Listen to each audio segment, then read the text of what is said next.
श्री स्वामी समर्थ. 33 गोपद्म 2 पद्धतीनं काढलं जातं. ही पहिली पद्धत आहे.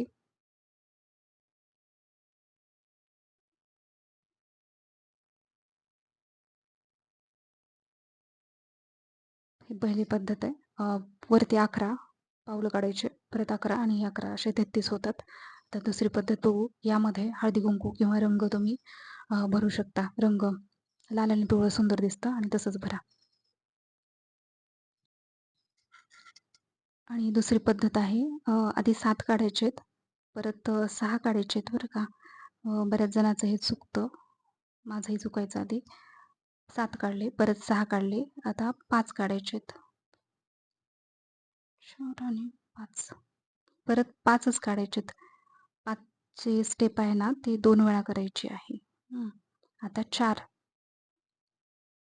माफ करा, मला खरं तर रांगोळी काढायची होती, परंतु मला शक्य नव्हतं सध्या आणि त्यामुळे तुम्हाला लगेच उद्या परवा हवंय ना, त्यामुळे. आणि जुने व्हिडिओ पण सापडत नव्हते, जुने फोटोही सापडत नव्हते, त्यामुळं थोडंसं. आणि रांगोळी तुम्ही ह्याच्यामध्ये पण असंच करू शकता. कुंकू, हळद वगैरे भरू शकता आणि रंगही तसेच भरू शकता. सुंदर दिसते रांगोळी. आणि ह्या अशा पद्धतीने झाले 33 होतात. मोजून पाहू शकता तुम्ही. 7 आहेत. 6 5चे 2 लेयर द्यायचे. 4 3 2 1 झालं. रंगावरून दाखवते म्हणजे कसं छान दिसेल तुम्हाला कळून जाईल. कधी पण काय करायचं, हळद असते ना ती खाली अशी भरायची.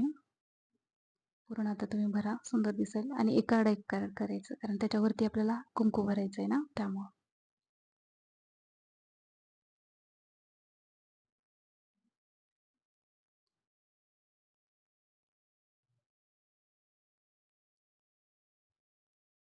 असं करू शकता तुम्ही, सुंदर दिसतं.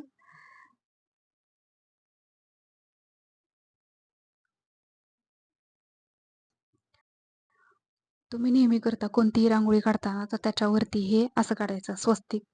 हे गायचे असे 4 पावलं. गाईला 4 पाय असतात, त्यामुळे असे 4 पावलं काढायचे आणि लक्ष्मीचे असे 2 पावलं काढायचे. आत्ता पण आपण जे गोपद्म काढलं ना, तर त्याच्यावरती हे असं काढायचं. आणि नेहमी पण तुम्ही जे रांगोळी काढता अंगणात वगैरे, तर हे असं काढू शकता. आणि देवघरासमोर सुद्धा तुम्ही तुम्ही असं करू शकता. आता मी आता रंग भरायचं कसं सांगते. तर काही नाही, इथं असं हळदीचा रंग, इथं पण हळदच रंग द्यायचा.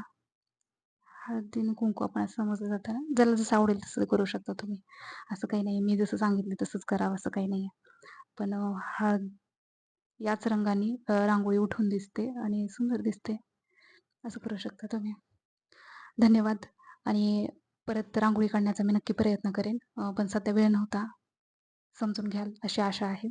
धन्यवाद. श्री स्वामी समर्थ.